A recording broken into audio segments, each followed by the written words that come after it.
حضرت اویس کرنی رضی اللہ تعالیٰ عنہ مسلمان ہوئے، بڑا دل چاہتا تھا حضور سے ملنے کو، آئے بھی 2 دفعہ، آپ نے باتیں سنی ہوئی۔ اماں بوڑھی تھی، ایک ادھر دیکھو میری طرف، اماں بوڑھی ہو اور ماں حکم دے دے کہ نبی پاک کے پاس نہیں جانا، ذرا سننا، تو حضرت اویس کرنی، یہ داتا گنج بخش علی اجویری نے لکھا ہے، یہ امام شورانی نے لکھا ہے، یہ تمام ان پہ سیرت نگاروں نے لکھا ہے، کہا بیٹے میں کمزور ہوں، مجھے چھوڑ کے نہ جانا، چھوڑ کے نہ جانا۔ ایک دن بڑی منت کی، رو پڑے، اماں نے کہا بیٹا جانا، لیکن اگر حضور گھر نہ ہوئے تو تلاش نہ کرنا، میں فالج زدہ عورت ہوں، اٹھ کے چل نہیں سکتی۔ او بھائی، حضرت اویس کہتے میں نے دروازے پہ دستک دی، یہ امام شورانی کے جملے، سیدہ عائشہ صدیقہ اندر سے بولنی کون ہے دروازے پہ؟ کیا لفظ ہیں، کیا انداز ہے۔ آج تو مرید بھی ٹیلی فون کرتا ہے، کہتا ہے پیر صاحب تیار ہو جائے، میں پہنچ رہا ہوں، قریب آ گیا ہوں، ذرا ریڈی ہو جائیں۔ حضرت اویس کرنی دروازے پہ کھڑے، کون ہے؟ بڑی عاجزی، بڑی درویشی، کہنے لگے اماں جی ایک فقیر ہوں، یمن کا رہنے والا ہوں، ایک فقیر ہوں، ایک درویش ہوں، یمن سے آیا ہوں، محبوب سے ملنا ہے۔ کہا وہ تو گھر میں حجرے میں تشریف فرما نہیں ہے، باہر دیکھ لو، مسجد میں یا کسی جگہ تلاش کر لو۔ حضرت اویس کرنی کی آنکھوں میں آنسو آئے، کہنے لگے وہ آئے تو بتا دینا کہ ایک قرن سے فقیر آیا تھا۔ یہ امام شورانی کے جملے ہیں۔ حضرت عائشہ کہتی ہے مجھے بتانا نہیں پڑا، محبوب گھر آئے تو آتے ہی پوچھنے لگے عائشہ کوئی آیا تھا؟ علم غیب رسول کے منکر اس حقیقت کو بھول جاتے ہیں، غیب مانا کہ راز ہے لیکن راز اپنوں سے کب چھپاتے ہیں۔ نبی کریم صلی اللہ علیہ وسلم کوئی آیا تھا؟ حضرت عائشہ نے سوال عرض کی یا رسول اللہ آپ کو کیسے لگا؟ حضور فرمانے لگے کسی کی خوشبو آ رہی ہے، کسی کی، یہ امام شورانی کے لفظ ہے، کسی کی، اگرچہ غالب خوشبو خود محبوب کی ہے، کسی کی خوشبو آ رہی ہے۔ کہ حضور قرن کا رہنے والا کوئی فقیر آیا تھا، سلام چھوڑ کے چلا گیا۔ جناب عائشہ کہتے ہیں حضور کی آنکھوں میں آنسو آئے۔ میں نے کہا حضور وہ گیا کیوں؟ تو محبوب نے فرمایا اس کی ماں بوڑھی ہے، اس کی ماں۔ محبوب اگر اماں کے لیے کہتے ہیں چل دیکھیں نا تابی بنے، وہ صحابی نہیں بن سکے، تابی، تو تبلیغ کرنے کیسے چلا جاتا ہے بیمار ماں کو چھوڑ کے؟ تو پیر صاحب کے ڈیرے پہ کیسے پہنچ گیا اماں کو چھوڑ؟ تجھے کس نے اجازت دی کہ ماں باپ بوڑھے تھے اور تو کہے جی میں وہاں جا رہا ہوں، میں نے چلے کرنے ہیں، وظیفے پڑھنے؟ بھئی جب حضرت اویس کرنی اعلیٰ حضرت امام اہل سنت رحمت اللہ علیہ، آپ نے لکھا ہے کہ وہ جو محبوب کا فرمان ہے نا بخاری مسلم میں، رضا اللہ فی رضا الوالد، فرمایا جس کی والد راضی اس کا اللہ راضی، اور جس کا باپ ناراض اس کا، اعلیٰ حضرت فرماتے ہیں 100 ولی، ایک جگہ پہ فرماتے ہیں 1000 ولی ایک طرف بیٹھ کے کہہ دینا کہ یا اللہ اس بندے کو بخش دے، اور اکیلا والد کہہ دینا یا اللہ میرا نافرمان ہے، نہ معاف کرنا، تو فرمایا اللہ اس 100 ولی کی نہیں مانتا، والد کی بات مانتا، اس لیے کہ حضور کا فرمان آ گیا باپ راضی ہوگا تو اللہ۔ تو میرے بھائی شریعت ایک حقیقت ہے، اس حقیقت کو سمجھیں۔ حضرت اویس کرنی کی زندگی کا ایک پہلو یہ، دوسرا پہلو یہ جو ہے نا بڑی لمبی چوڑی داستانیں، اور بڑا ہمیں شوق ہے تصویروں کا، بڑا شوق ہے، آپ یقین کریں میری طرح کے بہت سارے لوگوں کے پوسٹر چھپتے ہیں، بڑی بڑی تصویریں لگی ہوئی ہیں چوکوں میں۔ استقبال سب سے اچھا وہ ہے جو قیامت کے دن ہوگا۔ اگر اس استقبال دیکھیں نا، یہاں ہم سے پہلے لوگوں کے بڑے استقبال ہوئے، پھر بعد میں کیا ہوا؟ چلے گئے وہ لوگ، ہم آ گئے، ہم بھی چلے جائیں گے۔ مٹی دیں تے مٹی رہنا ہی، ایویں کا دی بلے بلے، اج مٹی دے اتے بندیا تے کل مٹی دے تھلے۔ حضرت اویس کرنی خیر التابعین ہے، تابعین میں سب سے پہلا نمبر ہے۔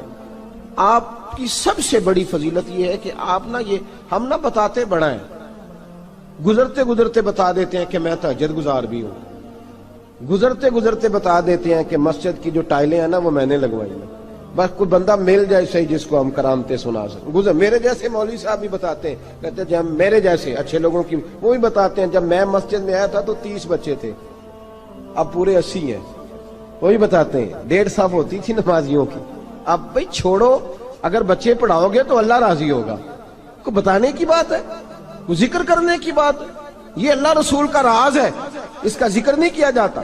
خواجہ اویس کرنی رضی اللہ تعالیٰ اپنے آپ کو چھپا کے رکھا ساری زندگی، ساری زندگی اما جب انتقال کر گئی نا خواجہ ویسے کرنے کی، والد پہلے جا چکے تھے، والدہ انتقال کر گئی تو کسی ایک جگہ ٹھکانہ نہیں رکھا حضرت ویسے کرنے۔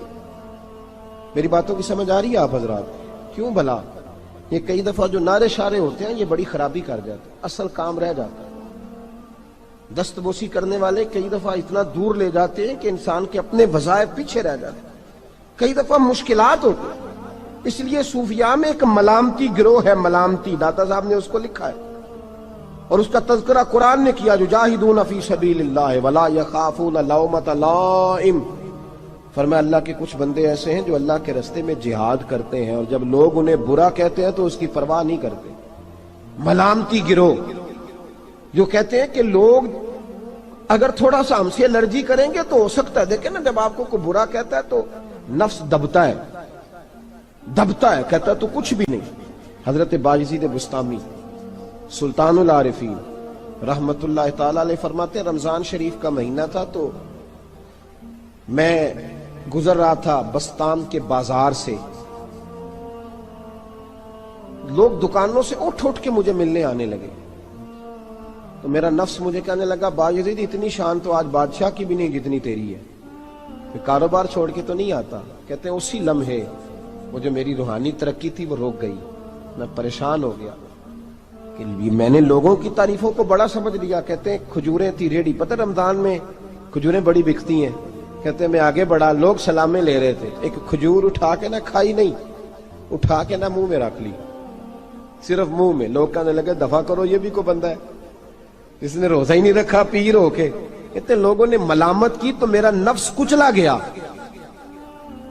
جب کوئی آپ کو برا کہتا ہے نا، پھر جو سجدے میں رونے کا مزہ آتا ہے وہ تعریف کے وقت سجدہ ہوتا ہے کبھی؟ اقبال کہنے لگے نہ بچا بچا کے تو رکھ اسے، تیرا آئینہ ہے وہ آئینہ، یہ شکستہ ہو تو عزیز تر ہے نگاہ آئینہ ساز میں۔ فرماتے میں کھل کے رویا اللہ کی بارگاہ میں، بندے سارے۔ بابا بلے شاہ صاحب فرماتے ہیں ایک دن میرا بھی دل کیا تھا کہ میں اعتکاف کروں پر قصور سے نکل جاؤں، کچھ پیر کہہ کے ہاتھ چومتے ہیں، کچھ سید کہہ کے۔ فرمانے لگے اٹھ بلیا چل اوتھے وسیے، اور جتھے وس دینی سارے ہی انے، نہ کوئی ساڈی ذات پچھانے تے نہ کوئی سانو مننے، چلو چلے وہاں جا کے بیٹھتے۔ حضرت اویس کرنی کا یہ کمال رہا، جس طرح حضرت بایزید نے کھجور رکھ لی، لوگ برا کہنے لگے، چھوڑ کے چلے گئے۔ فرماتے ہیں جو مزہ اس دن سجدوں میں آیا نا، تھوڑا آگے جا کے میں نے کھجور باہر نکال دی، روزہ بھی نہیں ٹوٹا۔ میرا خادم کہنے لگا حضور یہ کیا کیا؟ فرمانے لگے رب کے قریب ہونے کا ایک طریقہ اختیار کیا، یہ بھی ایک طریقہ ہے اس کے قریب ہونے کا۔ صاحبو حضرت بایزید چھپے رہے۔ داتا صاحب نے لکھا ہے ایک اور تابعی تھے حضرت حرم بن حیان ان کا نام، وہ کہتے ہیں میرے دل میں تڑپ لگ گئی کہ حضرت اویس کرنی سے ملوں۔ میں یمن آیا ملنے، جب ان کی والدہ کا انتقال ہوا تو ایک جگہ رہتے نہیں تھے، کبھی یمن، کبھی کوفے، کبھی کہیں۔ حضرت حرم بن حیان کہتے ہیں میں حضرت اویس کرنی کو ڈھونڈتے، توجہ ہے میری بات پر، میری طرف دیکھیں، کہتے ہیں میں نے مہینوں کا سفر کیا۔ آپ نے بھی کبھی کیا ہے مرشد ڈھونڈنے کے لیے؟ گھر بہ کے آکھی ہوندے نے کوئی کامل نہیں رہا، ساریاں دکانداریاں، بھئی تو گیا کہاں ہے؟ تو کہاں گیا ہے؟ گھر بیٹھے ہی فیصلہ کر لیا تو نے، تو کہاں نکلا ہے؟ جو نکلتے ہیں نا انہیں تو رب کریم کا قرب بھی نصیب ہو جاتا ہے۔ تو نکلا ہی نہیں، تو نے گھر بیٹھے ہی فیصلہ کر، سارے غلط ہے، یہ ہو ہی نہیں سکتا سارے غلط ہو۔ اس لیے کہ صحیح بخاری میں محبوب کا فرمان موجود ہے، نبی کریم علیہ السلام نے فرمایا میری امت کبھی گمراہی پر جمع ہو ہی نہیں سکتی، تھوڑے لوگ برے ہوں گے، سارے برے ہو سکتے۔ یہ تو ہم نے ایک دوسرے پہ تنقید کر کے لوگوں کو برا کیا، جو اچھے تھے وہ بھی ہماری تنقید کے پیچھے چھپ گئے، ورنہ ایسی کوئی بات، بڑی خیر موجود ہے دنیا، بڑی خیر۔ حضرت حرم بن حیان کہتے ہیں میں جناب ویسے کرنی کو ڈھونڈنے نکلا تو ان کو ڈھونڈتے میں پہلے یمن گیا، لوگوں سے میں نے کہا ویس، کہنے لگے چھوڑو وہ تو دیوانہ ہے۔ اور داتا صاحب نے یہ لفظ لکھے ہیں، لفظ دیکھنا یہ بڑا مزہ دیں گے آپ کو جملے۔ داتا صاحب کہتے ہیں جب حضرت حرم بن حیان نے پوچھا نا ویس کرنی، تو کہا وہ تو دیوانہ ہے، مجنون ہے، پاگل ہے معاذ اللہ۔ کیوں؟ کیا تم نے دیکھ لیا؟ کہنے لگے جب دنیا روتی ہے تو وہ ہنستا ہے، جب دنیا رو رہی ہوتی ہے تو وہ ہنستا ہے، اور جب لوگ ہنستے ہیں تو وہ روتا ہے۔ عجیب اس کا انداز ہے، وہ تو دیوانہ سا آدمی ہے اور عجیب بندہ ہے، عجیب شخص ہے وہ۔ روڑی سے جو لوگ چھلکے پھینک دیتے ہیں وہ کٹھے کرتا ہے، روڑی سے۔ اٹھو بلیا چلو اتھے وسیے جتھے وس دینی سارے ینے، نہ کوئی ساڈی ذات پچھانے تے نہ کوئی سانو منے۔ کہتے ہیں چھلکے اٹھا کے دھو کے کھا لیتا ہے، اور پھر لوگ جو کپڑا پہننے کے قابل نہیں رہتا لوگ اسے پھینک دیتے ہیں، وہ ٹاکیاں جمع کر کے ان کو سیتا رہتا ہے، ان کا لباس بناتا ہے۔ کوئی روٹی پکی پکائی دیتا ہے تو پسند نہیں کرتا، قبول نہیں کرتا، اس سے ملنے آئے ہو۔ تو حرم بن حیان کہنے لگے وہ بھی ذرا جدا سا ہے تو میری بھی تلاش ذرا جدا سی ہے، میں بھی ذرا جدا سے آدمی کو ملنے آیا ہوں۔ کہنے لگے اس کا گھر بھی کوئی نہیں اپنا، کبھی یہاں ہوتا ہے تو کبھی ڈھونڈ لو تم بھی۔ حرم بن حیان کہتے ہیں میں نے ایک شخص کی منت کی، میں نے کہا بتا دے کہیں دیکھا ہے تو۔ کہنے لگا وہ کرن سے کوفے چلے گئے۔ کہتے میں کرن سے کوفے آیا، ایک بندے سے پھر پوچھا، لوگ کہنے لگے چھوڑ وہ ٹکتا نہیں تو تو نے مل کے کیا کرنا ہے۔ کہتے میں نے پوچھا بتاؤ تو صحیح کہاں ہے، تو کہنے لگے وہ تو سنا ہے حج کرنے چلے گئے، ایام حج ہیں۔ کہتے ہیں میں حج پہ چلا گیا، ساری دنیا ملی پر اویس کرنی نہیں ملے۔ پوچھا بھئی کسی نے دیکھا ہے تو ایک شخص کہنے لگا میں نے دیکھا ہے، پر جتنا میں اس کے پیچھے دوڑتا تھا وہ اتنا آگے دوڑتا تھا۔ کہاں گئے؟ کہ مدینہ شریف چلے گئے۔ کہتے میں مدینے آیا تو ملے وہاں بھی کوئی نہیں۔ میں نے کہا ویس اگر آپ کی بے نیازی سچی ہے، کسی سے ملنا نہیں چاہتے، تو میری بھی تڑپ بڑی سچی ہے، میں بھی مل کے چھوڑوں گا، میں بھی مل کے چھوڑوں گا۔ اگر آپ کی اگر یہ سچی ہے نا بے نیازی، بے نیاز تھے، سانو تخت ہزارے دی لوڑ کیے نالے کی لگے شہر بمبول دے نال، اسی اپنی بال کے سیکنے ہیں، سانو کی لگے کسی اور دے نال۔ اگر آپ کی بے نیازی سچی ہے تو میری تڑپ بھی بڑی سچی۔ کہتے ہیں ڈھونڈتے ڈھونڈتے میں پہنچ گیا پھر دوبارہ کوفے کے قریب نہر فرات جہاں امام علی مقام شہید ہوئے۔ کہتے ہیں جب میں پہنچ گیا تو وہ ساری علامتیں، داڑھی ان کی کہیں کہیں تھی، گھنی نہیں تھی، اور ان کے ہاتھوں پر برس کے نشان تھے، وجود پتلا سا، قد لمبا۔ کہتے ہیں وہ جو میں نے ساری نشانیاں سنی تھی وہ مجھے نظر آ گئی۔ وہ نہر فرات کے کنارے وضو کر رہے تھے، جب وہ وضو سے فارغ ہوئے تو چہرہ ابھی پانی کی طرف تھا۔ میں نے کہا السلام علیکم، سلام لی تو پتہ منہ نہیں میری طرف کیا، چہرہ ادھر ہی رکھا۔ کہنے لگے وعلیکم السلام یا حرم بن حیان، کن فیکون تے کل دی گل ہے۔ وعلیکم السلام یا حرم بن حیان، یار تو نے نہیں پیچھا چھوڑا، پہنچ ہی گئے ہو، آ ہی گئے ہو۔ کہتے ہیں میں نے کہا حضور آپ اویس آپ کون ہیں، آپ کون ہیں؟ تو کہنے لگے میں وہی ہوں جسے تو کئی مہینوں سے تلاش کر رہا ہے۔ تو میں نے کہا حضور آپ میرا نام کیسے جانتے ہیں؟ یہ کشف المحجوب پڑھ رہا ہوں داتا صاحب کی، میرا نام کیسے جانتے ہیں؟ تو حضرت اویس کرنی کہنے لگے عرفت روحی من روحی کا، میری روح آپ کی روح کی واقف ہے۔ وہ میری جو روح ہے نا، روح، امام غزالی سے کسی نے کہا تھا حضور آپ مجھ سے کتنا پیار کرتے ہیں؟ فرمانے لگے اپنے دل سے پوچھ لے تو کتنا کرتا ہے، برابر ہے، پوچھ لے اپنے دل سے تو مجھ سے کتنا کرتا ہے، میں بھی اتنا ہی کرتا ہوں، یہ پوچھ لے تو۔ بھائی حضرت اویس کرنی کی ملاقات ہوئی تو کہا حضور میں کہاں چلا اور آپ کہاں دوڑے؟ آپ فرمانے لگے یار میں چھپا ہوا ہوں تو مجھے چھپا رہنے دے، میں چھپا ہوا، میں سراپا مخزن راز تھا اور رہا تھا مدت و راز۔ یہ تو تیرا شوق کے دید کشاں کشاں مجھے کھینچ لایا مجاز میں۔ ان کی زندگی تو دیکھو، کتنا شوق ہے ہمیں آگے لگنے، کتنا شوق ہے بڑھ بڑھ کے سامنے ہونے، مجھے لوگ جانے، مجھے لوگ پہچانے، کتنا شوق، لیکن وہ دوڑتے تھے لوگ ہمارے قریب نہ آئے۔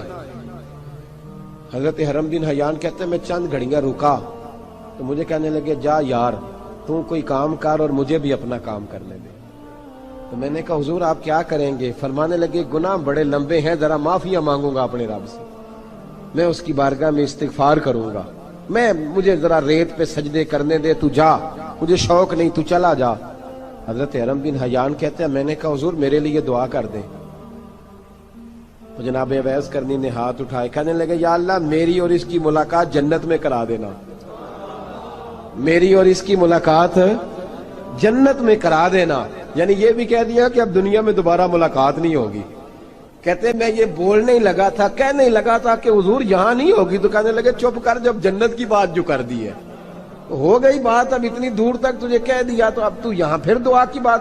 حضرت اویس کرنی خیر التاب۔ ایک اور بات، پیار صرف سامنے رہ کے نہیں ہوتا، بن دیکھا پیار بھی بڑا شاندار ہوتا ہے، بڑا شاندار، بڑا ہی شاندار ہوتا ہے۔ میرے محبوب نے اس کو بیان کیا، حبیب پاک سید عالم میرے حبیب رحمت علیہ السلام فرمانے لگے اپنے صحابہ سے، تم نے مجھے دیکھ کے کلمہ پڑھا، تمہیں ایک مبارک، اور جو بن دیکھے میرے نام پر جانے دیتے ہیں انہیں 7 بار مبارکباد۔ حضرت اویس کا یار دیکھیں نا، ایک معنی میں حضور نے یہ بھی بیان کیا، ابو داؤد میں موجود ہے۔ محبوب فرمانے لگے صحابہ سے، بتاؤ کامل ایمان کس کا ہے؟ کہ یا رسول اللہ نبیوں کا۔ فرمایا ان پر تو وہی آتی ہے، یہ ایک معنی میں ہے، ورنہ کامل ایمان انہی کا ہے۔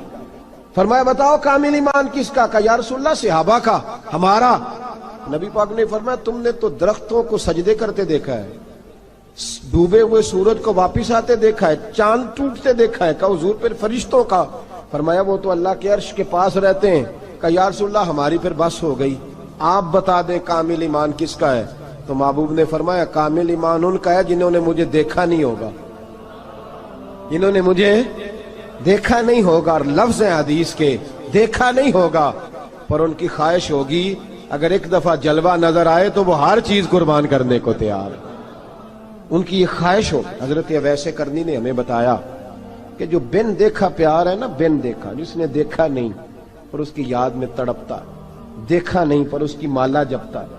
حضرت ابو ذر غفاری نے پوچھا تھا، ترغیب و ترہیب میں حدیث ہے، یا رسول اللہ صلی اللہ علیہ وسلم کچھ لوگوں سے ہم محبت کرتے ہیں پر ہم ان سے ملے نہیں، ہمارے عمل بھی ان جیسے نہیں، حضور اس محبت کے عوض کچھ ملے گا؟ تو محبوب نے فرمایا اللہ محبت کرنے والوں کو جنت میں جمع فرما دے گا، اللہ جمع کر دے گا۔ لیکن کبھی کبھی نا انہیں اعزاز دینا پڑتا ہے، یہ رب رسول کا اپنا ایک انداز کرم ہے، مجبوری نہیں کسی بات کی، لیکن انداز کرم ہے۔ ان لوگوں کو شانیں دی جاتی ہیں دنیا میں تاکہ کوئی یہ نہ سمجھ لے کہ دنیا میں ان کا اعزاز کوئی نہیں، انہیں بڑے بڑے رتبے ملتے ہیں، انہیں نوازا جاتا ہے۔ حضرت اویس چھپے رہے، آئے نہیں، لیکن محبوب نے انہیں ظاہر کرنا پسند فرمایا۔ نبی پاک نے ظاہر کرنا، تو اگر محبوب ہی ظاہر کرنا پسند کرے پھر ہو جانا چاہیے، پھر ظاہر اگر وہ پسند کرے تو پھر ظاہر جیم جان دا کچھ وسا نہیں ہوں، جان یار نو دے تے شاد ہو جا، اس سے دل دے ہیں فساد سارے، دل دلبر نو دے تے آزاد ہو جا، جو رکھے آباد تے رو وس دا تے جدوں کرے برباد برباد ہو جا، جو رکھے آباد تے رو وس دا تے جے کر کرے برباد برباد ہو جا۔ بلکہ میں کہا کرتا ہوں وزن نہ بھی بنے تو شعر یوں ہونا چاہیے، جے کر کرے برباد تے چپ کر کے برباد ہو جا، شور نہ کر، خاموشی سے ہو جا۔ حضور نے ظاہر کرنا پسند کیا تو خود نبی کریم علیہ السلام نے بلایا۔ توجہ ہے میرے بھائیوں، بس بات سمیٹ رہا ہوں، مضمون مکمل ہو گیا۔ اللہ کے حبیب تو دور رہ کے پیار کر، تحفے تیرے گھر خود پہنچ جائیں گے، شرط یہ ہے کہ تو پیار کر اور فرما برداری کر۔ نبی رحمت صلی اللہ تعالی علیہ وسلم نے مولا علی شیر خدا اور حضرت عمر فاروق، بندے بھی حضور نے وہ چنے جو سرخیل ہیں دونوں، مولا علی فاروق اعظم امیر المومنین، دونوں کو بلایا اور بلا کے فرمایا یہ میرا جبہ لے جاؤ اور میرے بعد، میرے وصال کے بعد وہاں جانا کرن میں تمہیں اویس ملے گا، اسے میرا جبہ دینا۔ اور دیکھو کیا خوبصورتی ہے لفظوں میں، یہ بات ان کی شان کو کہاں سے کہاں لے گئی۔ محبوب فرمانے لگے اسے کہنا میری امت کی بخشش کی دعا کرے، اسے کہنا میری امت کی بخشش کی۔ حضرت علی المرتضیٰ کا رتبہ بھی ان سے زیادہ ہے، جناب عمر کا رتبہ بھی، اس کا مطلب ہے بڑا بھی چھوٹے سے کبھی کبھی دعا کے لیے کہہ سکتا ہے کہ یار میرے لیے دعا کر دینا۔ نبی کریم علیہ السلام نے جبہ دیا، جبہ دے کے بھیجا۔ حضرت عمر گئے ملنے، جناب مولا علی گئے، جا کے پوچھا وہ کدھر ہے؟ کہا وہ دیوانے سے ہیں، گھومتے رہتے ہیں۔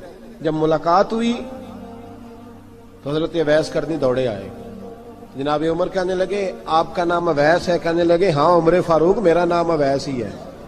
پھر آگے بڑھ کے کہنے لگے علی آپ کی طبیعت مبارک کیسی ہے؟ پھر وہ جبہ وصول کیا، کہا محبوب نے کہا تھا امت کے لیے دعا کرنا، تو حضرت اویس نے فوراً سر سجدے میں رکھ دیا۔ اور داتا صاحب حدیث لائے ہیں، محبوب فرمانے لگے اللہ تعالی بنو کلب کے قبیلے کی بکریوں کے بالوں کی تعداد کے مطابق اویس کرنی کی دعا کی برکت سے میری امت کو جنت میں داخل کرے گا۔ اتنا بڑا اعزاز، اتنا بڑا اعزاز۔ حضرت اویس کرنی رضی اللہ تعالیٰ انہوں نے دعا کی، پھر واپس لوٹے۔ یہ تو داتا صاحب کی بات ہے۔ اب اگلے جملے حضرت محدث بہاولپوری نے ایک ذکر اویس نام کی کتاب لکھی ہے، حضرت علامہ فیض احمد صاحب اویسی رحمۃ اللہ علیہ۔ انہوں نے لکھا ہے کہ حضرت عمر فاروق اور مولا علی جب مل رہے تھے نا، تو ایک تیسرے شخص نے کہا کہ اویس ان کی زیارت کر لو جنہوں نے حضور کی زیارت کی، ان کی زیارت کر لو، چلو آپ حضور کی زیارت نہیں کر سکے تو زیارت کر لو۔ تو حضرت اویس کرنی اٹھ کے قریب گئے تو جناب علی المرتضی اور جناب عمر سے کہنے لگے حضور کی داڑھی مبارک میں کتنے بال سفید تھے؟ زیارت تو نہیں کی، داڑھی میں کتنے بال ہیں؟ انہوں نے یہ نہیں کہا ہمیں پتہ نہیں، کیونکہ سوال دوسرے کا تھا، ان دونوں کا سوال یہ نہیں کہا ہمیں پتہ نہیں۔ باقی کتابوں میں الفاظ اور ملتے ہیں، میں وہ والی بات بیان کر رہا ہوں جس میں ادب زیادہ پایا جاتا ہے۔ کہا کتنے بال سفید تھے؟ تو یہ نہیں فرمایا مولا علی اور جناب عمر نے کہ ہمیں پتہ نہیں۔ کہنے لگے ویس آج آپ ہی بتائیں گے کتنے سفید ہیں، آج آپ ہی بتائیں کتنے ہیں۔ تو حضرت سیدنا اویس کرنی کہنے لگے محبوب کی داڑھی مبارک میں 17 بال سفید تھے، 17 بال سفید تھے، یہ ان کی زیارت کا حال۔ حضرت اویس کرنی نے ہمیں بتایا کہ دور رہ کے اطاعت صحیح کرنا، تمہارا ذکر دربار رسول پہ بھی ہوگا اور دربار خدا بندی پہ بھی ہوگا۔ دوسرا یہ جو بہت زیادہ شوق ہے آگے آگے بڑھنے کا ہر آدمی کو، میں اکثر یہ روتا ہوں، میں کہتا ہوں پہلے کوئی کسی بزرگ سے ملتا تھا تو دعا کراتا تھا، اب ملتے ہیں تو کہتے ہیں حضرت ذرا میرے ساتھ فوٹو تو کھنچوا لیں۔ پہلے لوگ دعا کراتے، ہاں دعا کی التجا کرتے، کہتے تھے مہربانی کر، اتنا ہی کہہ دیں کہ اللہ تیری دنیا اور آخرت بہتر کر دے، اب یہ رنگ اب فوٹو کھینچتے۔ تو بھائی یہ بہت زیادہ ہمارا جو رویہ اس طرح کا ہے، یہ حضرت اویس کرنی کی سیرت بتاتی ہے کہ یہ الجھاؤ ہے، الجھو نہ، سلجھ کے وقت گزارو۔ اور تیسری بات ان کی حیات مبارکہ سے ہمیں یہ ملتی ہے، اللہ کے ساتھ جو لوگ جڑ جاتے ہیں انہیں ویسے ہی دنیا کی ضرورت نہیں رہتی، ان کی توجہ ہی اور جانب ہو جاتی ہے۔ دعا کرتا ہوں مالک کریم کے حضور جو کچھ میں نے عرض کیا اللہ اپنی بارگاہ میں مقبول فرمائے۔